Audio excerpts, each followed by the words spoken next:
Welcome back to the Kosi Arsenal channel. My name is Kosi. Welcome back to a brand new video. Arsenal made a big decision regarding the arrival of a new left winger at the club this summer. A decision that changes everything. According to David Ornstein, Arsenal will let go of one attacking option, one attacking player, in order to bring in Nico Williams at the club. That means one of Trossard, Martinelli, Saka, Havertz, or whoever has to leave in order for Nico Williams to be accommodated into Arsenal. And the question I have for you in the comment box below, which player would you rather sell in order for us to sign a new left winger? In this video, we're going to be discussing the options, which player Arsenal could sell, and most importantly, after letting go, which players Arsenal should bring in, because this changes everything. It changes the profile of players that we are looking at, and it changes the importance of signing a new left winger this summer. Hit the like button, subscribe to the channel as well. Let's get into it. So according to David Ornstein,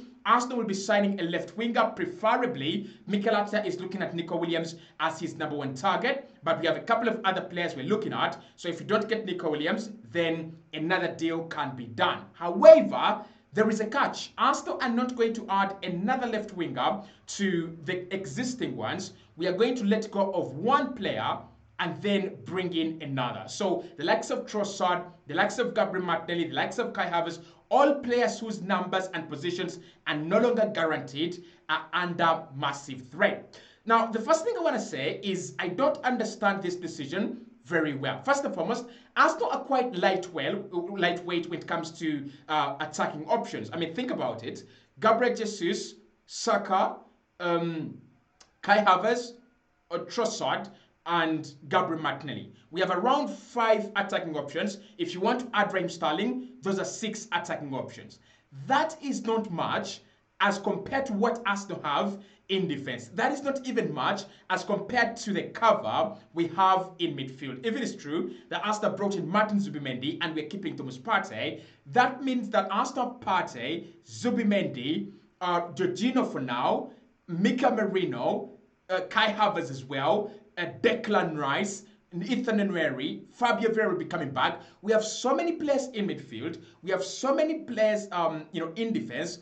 Why do we have to let go of one of our good attacking options in order to sign either Nico Williams or Anthony Gordon or Rafael Leao? It just doesn't make any sense. One of the things that we've been talking about the whole season is a lack of options. Like, without Saka, you lack good options. Without Leandro Trossard or Gabriel Martinelli, you lack good options. Without Kai Havertz, you lack options. And I thought that this was a somewhere where Arsenal are going to go out there and get another winger, possibly one that can play on the right and also on the left, and also get a #9, just to add to the attacking options we have at the club. But if you're telling me, and if David Ornstein is to be believed, Arsenal are going to let go of one of the attacking options we have at the club in order to bring in another, but we are looking to bring another centre-back at the club in Dean Hussein that could cost about 50 million, and we're looking to bring in another midfielder in Martin Zubimendi, costing about 60 million euros.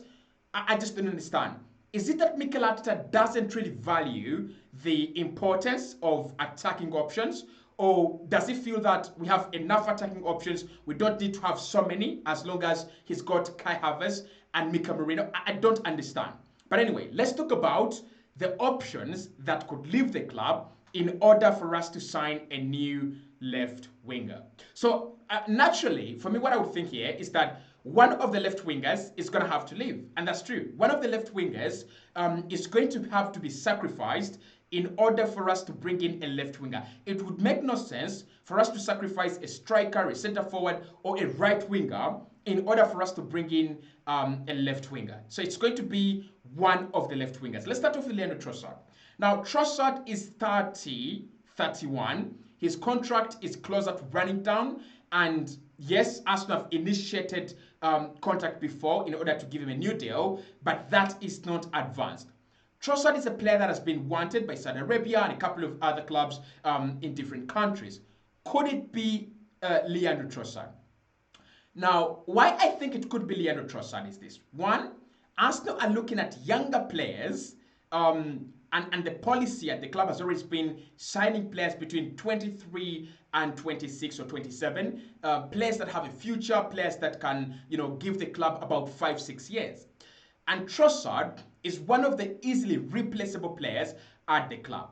But my problem with losing Trossard is this. You're losing a clutch player, you're losing a reliable goal scorer, and you're losing a player that can come off the bench and impact games. I think apart from Saka, I don't think there is any other player I can trust to come into a game and impact it the way Trossard would do. So I think there are things that you would be losing in Trossard that you're not going to get with a Nico Williams, that you're not going to be getting with an Adam Lukman, that you're not going to be getting in in all these other wingers that we actually want to bring in. So should we sell Trossard? Arsenal can get some money. After next season, possibly Arsenal won't be able to get a lot of money. Possibly he's going to be living on a free.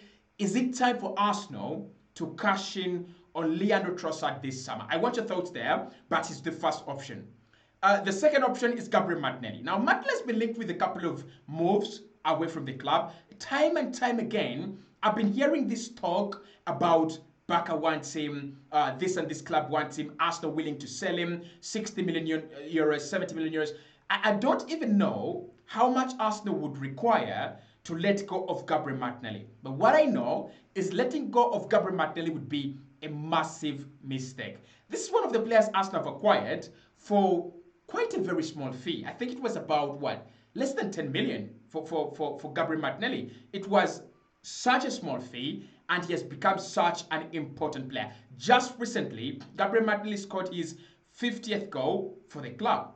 So in order for you to let go of Gabriel Martinelli, it means that you're bringing in a player that is so better, much better than Gabriel Martinelli. We know Martinelli has got raw pace. We know that Gabriel Martinelli has got good eye for goal, and we know that he's one of those players in the Premier League that are devastating 1v1. So in order for us to let go of Martinelli, the player that is coming in has to be really good. And I am not sure Arsenal are going to get someone that is really good to compel us in order to let go of Gabriel Martinelli. So I think with Gabriel Martinelli, maybe it could be a money thing. And Arsenal saying, we are bringing in Nico Williams for 50 million. We can get 50 million from the sale of maybe Gabriel Martinelli. If that's what they're looking at, possibly that could happen.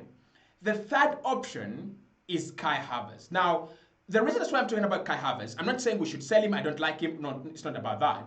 But the third option that we could sell is Kai Havertz. And with Kai, you're talking about a player whose role at the club and position is potentially going to be taken away by the arrival of a new centre forward. Now, according to James McNicholas, he doesn't see Kai Havertz become a second bench player or a certain bench player or squad player at Arsenal. Mikel likes him very much, and it's highly unlikely for him to become a bench option. So, could we sell him and get some good money out of him? Possibly, possibly not.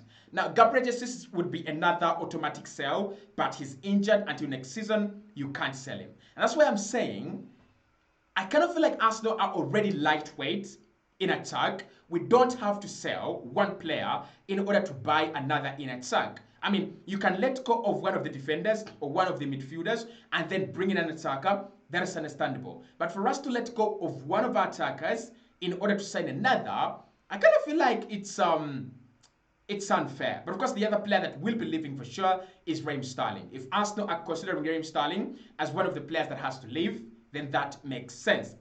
Now, why this changes everything is this. If you're going to let go of the top performers, because Martinelli, Trossard, Kai Havertz have been some of the top performers at the club. So if you're going to let go of one of the top performers at the club, that means that the player you're bringing in has got to hit the ground running. And I'm talking about instant impact, right? So which player are we linked with that could actually create instant impact at the club if we sign them? Mikel is a big fan of Nico Williams, but I think it would be a little bit unfair for Arsenal to go to Spain, get Nico Williams, and just put a lot of pressure on him. It would be unfair, in my opinion. He's still young, he's 22. it would be better for Nico Williams to come in, and then he's got Trossard, he's got Martinelli, players that understand the role, players that have already been performing in that role, just, in order to push him in terms of competition, but also in order to, give him that breathing space to adapt to the league, right? I don't see Nico Williams as a player that comes in and he immediately raises the roof. Now, he's a very good player, but I've spoken about him before, and I said he might need some time in order to adapt to this Arsenal system, right? So I wouldn't really sell Trossard and sign Nico Williams, and I wouldn't sell Gabriel Martinelli either to sign Nico Williams. I don't see him as a player that would bring in instant impact for us to replace these players. Rafael, on the other hand, is that player. So if you're telling me that Arsenal are signing Rafael in order, to sell Gabriel Martinelli or to sell Trossard, that is understandable. I mean, let go of Trossard and bring in Rafael. That's understandable. Liao is a world-class player, world-class attacker. He will score for you goals. He will create a lot of chances. He is a mature player. If Arsenal fans put a lot of pressure on Rafael, they'll be right. He's 24, 25, turning 26 very soon. This is a player that, fans expect instant impact from, and we should be able to get it. And he's going to cost a lot of money as well. I mean, about 75 million euros to 95 million euros. That is a lot of money, okay? So if Arsenal are going out there to get Rafael, it's not a bad decision after all. The third player is Anthony Gordon. Now, Anthony Gordon has got his advantages. He's Premier League proven. He's got the ability to score a lot of goals, and he's creative as well. Okay, so if Arsenal can get Anthony Gordon, that as well makes some sense in my opinion. But again, Arsenal have got to look into it. If you're letting go of one of the good players at the club, one of the performers at the club, who are you going to bring in order to justify that sell? And who are you going to bring in order to make sure that if you've let go of Trossard, you're going to bring in someone that has a bit of experience, is a clutch player, top performer, has got the right mentality, can impact games off the bench? Can you bring in that kind of player? If you're letting go of Gabriel Martinelli, can you bring in someone that is young enough, but then he's got the pace, he's got that experience? Martinelli has actually picked up across a couple of years, working with Arsenal and Mikel Arteta, and also someone that can score goals and raise the level at this football.